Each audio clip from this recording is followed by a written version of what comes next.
Regressar à rotina é difícil? Com o Observador não tem de ser. Até 26 de setembro, assine por apenas 3,60€ por mês e tenha acesso a todo o conteúdo do jornalismo independente. Mantenha-se informado todos os dias, por menos. Observador. Informação clara e de confiança, à distância de um clique e agora com 40% de desconto.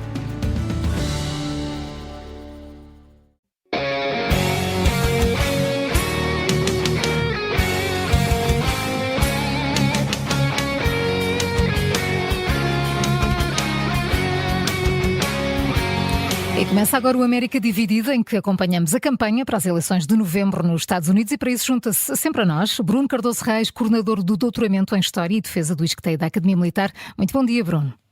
Olá, bom dia. Bom dia.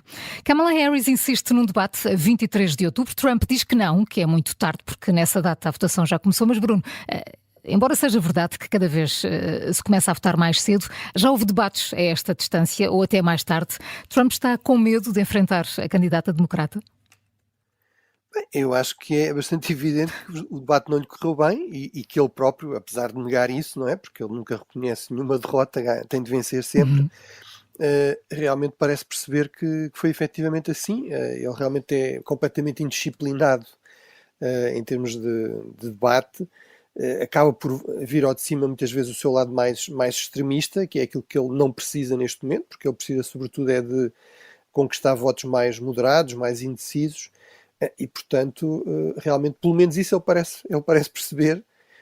Realmente os argumentos não fazem muito sentido em termos de rigor factual, que também é outra coisa que ele não é muito atreito, mas realmente, como dizia, já houve debates até mais próximo da data do dia das eleições, que é sempre no início de novembro, mas também é verdade, nesse aspecto ele tem alguma razão, ou seja, é verdade que, por exemplo, nas últimas eleições, que foram em 2022, as chamadas midterms, as eleições intercalares, realmente praticamente metade das pessoas votaram antes do dia das eleições, ou seja, obviamente isto não tem nada a ver com fraude, tem a ver com o facto de cada vez mais Estados, e isto recorda-nos que, mais uma vez, estas eleições são uma espécie de falsas eleições nacionais, são os Estados, de acordo com a Constituição, que decidem como é que elegem o Presidente, com que regras, nos limites do seu Estado. Cada vez mais Estados realmente permitem a votação antecipada, sobretudo pelo correio, e, portanto, por exemplo, a Pensilvânia já começou a votar desde 15 de setembro, e, portanto, é verdade que isso significa que debates muito para a frente, que se calhar no passado faziam sentido, ou seja, muito próximos do dia das eleições, agora se calhar fazem menos sentido. Trump também diz que se perder para Kamala Harris não se vai voltar a candidatar em 2028. Se acontecer, se perder, vamos assistir a uma viragem da página? Bem, mais uma vez, se o Donald Trump fosse, digamos, um candidato e um ator político normal, eu diria que sim. A questão aqui é, por um lado, o que é que isso quer dizer em termos da forma de pensar de Trump, porque ele sistematicamente também diz que não pode perder a não ser por fraude eleitoral. Portanto, se ele voltar a insistir nessa tese, isso significa o quê em relação a essa promessa, não é? De que não se volta a recandidatar.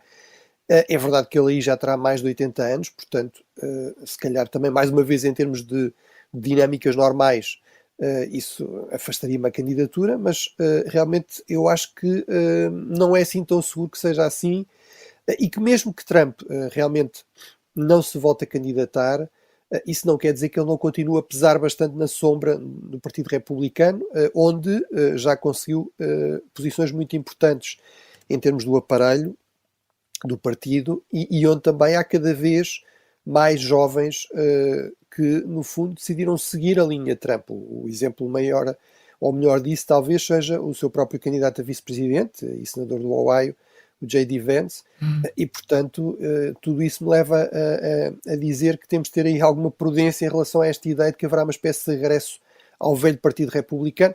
Isto interessa sobretudo aos países europeus, aos aliados, porque um dos aspectos do trumpismo, de Trump e de muitos destes novos elementos no Partido Republicano, é realmente uma grande resistência a uma presença externa importante dos Estados Unidos, uma rejeição de qualquer tipo de cooperação ou de ajuda internacional, e também uma tendência para mostrar grande desprezo e até posições muito críticas em relação aos aliados tradicionais da América, nomeadamente na Europa, os membros, por exemplo, da NATO, da Aliança Atlântica.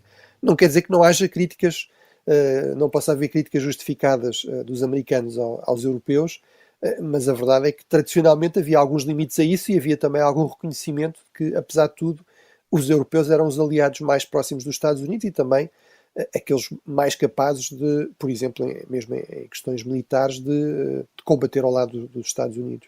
E Bruno, está a chegar o debate entre os candidatos a número 2 dos Estados Unidos. É a 1 de outubro, falaste dele há pouco, J.D. Vance versus Tim Walz.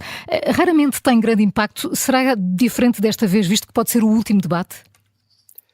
Bem, acho que isso pode lhe dar, se calhar, um bocadinho mais de importância, é verdade. Ou seja, um efeito aqui, digamos, indireto desta recusa de Donald Trump de fazer um novo debate. É verdade também, e há uma razão para isso, que não tem tradicionalmente uma grande importância. A verdade é que é normal que as pessoas votem sobretudo em função de quem vai ser presidente, claro, e não de quem vai ser o número 2. Apesar de tudo, eu diria que às vezes tem alguma importância, sobretudo quando o vice-presidente, no fundo, comete muitas gafes, se torna uma fonte de problemas. Eu recordo, por exemplo, a Sarah Palin, acho que ajudou um pouco a fundar John McCain e a promover, digamos, a alargar a vitória de Obama, que foi, aliás, a última grande vitória em termos de presidenciais nas últimas décadas, em 2008. Mas a verdade é que, neste caso, Tim Walz também, parece-me a mim, tem aqui uma certa vantagem neste sentido, que é Tim Walz é o mais popular destes 4 candidatos, vamos dizer assim, é ainda mais popular que Kamala Harris. J.D. Vance é o mais impopular, ou seja, é ainda mais impopular que Donald Trump. E, sobretudo, Tim Walz acho que é muito eficaz, no fundo, a contrariar algo que é muito importante para a narrativa populista de Donald Trump, que é esta ideia de que ele, de alguma forma, representa o americano médio, combate às elites. Ora, isso desde sempre foi bastante contraditório com o facto de Donald Trump ser um elemento, claro, desta elite, digamos, muito rica norte-americana. Enfim, não só não é muito normal um americano médio jogar golfe com a frequência de Donald Trump, mas sobretudo não é muito normal jogar no seu próprio campo de golfe, não é? Ou num dos seus vários campos de golfe. Portanto, e aí realmente Tim Walz, até lá está, do ponto de vista, por exemplo, do nível de riqueza, é talvez o mais pobre dos candidatos a presidente ou vice-presidente há várias décadas e, portanto, ajuda a contrariar essa narrativa e, desse ponto de vista, isto pode ter um bocadinho mais de impacto, talvez, do que é costume. Bruno, e cada vez se fala mais sobre o risco de escalada no conflito do Médio Oriente entre Hezbollah e Israel. Será assim? Pode ter impacto eleitoral nos Estados Unidos?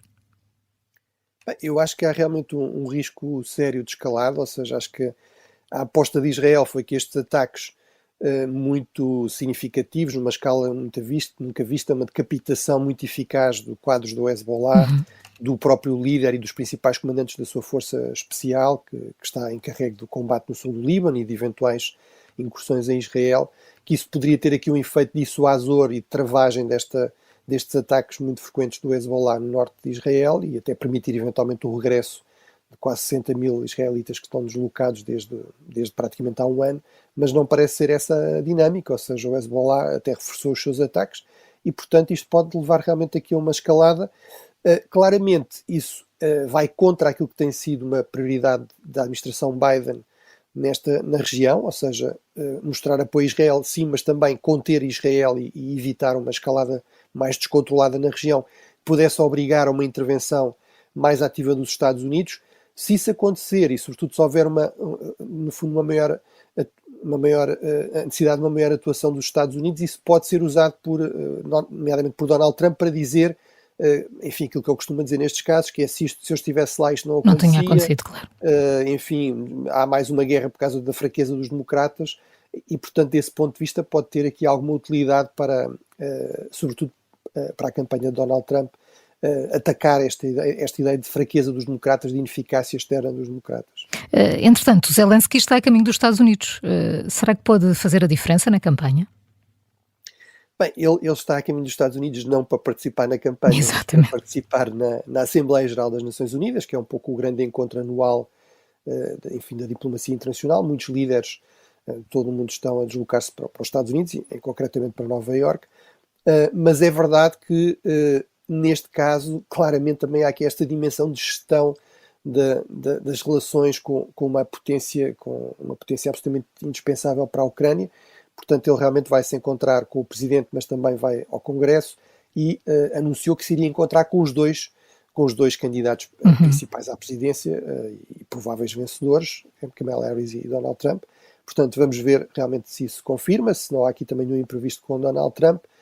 E desse ponto de vista, realmente é um sinal também que a Ucrânia, no fundo, está disposta e tem realmente de tentar convencer quem quer que vença as eleições em novembro. Se terá algum impacto? Bem, é curioso que ele vai a Scranton, que é uma destas cidades industriais, digamos, da Pensilvânia, que é um estado aqui oscilante fundamental, a visitar uma fábrica de munições que são usadas na Ucrânia. Eu acho que isso é bastante hábil, bastante inteligente, e tende a favorecer aquilo que os democratas e alguns republicanos que apoiam a Ucrânia têm estado a defender, que é, no fundo, apoiar a Ucrânia é também apoiar a indústria americana, é também apoiar bons empregos nos Estados Unidos, e realmente é assim. Grande parte do apoio militar americano traduz depois em compras em empresas de armamento que estão baseadas nos Estados Unidos, e, portanto, essas empresas tipicamente são daquelas que ainda promovem um emprego bem remunerado nos Estados Unidos, inclusive para pessoas menos qualificadas. Bruno Cardoso Reis, muito obrigada pela análise. Um bom dia, boa semana. Bom dia, obrigado. O América Dividida regressa depois das 5h30 e amanhã, logo depois da síntese das 7h30, mas já sabe que todos os episódios ficam também disponíveis em podcast.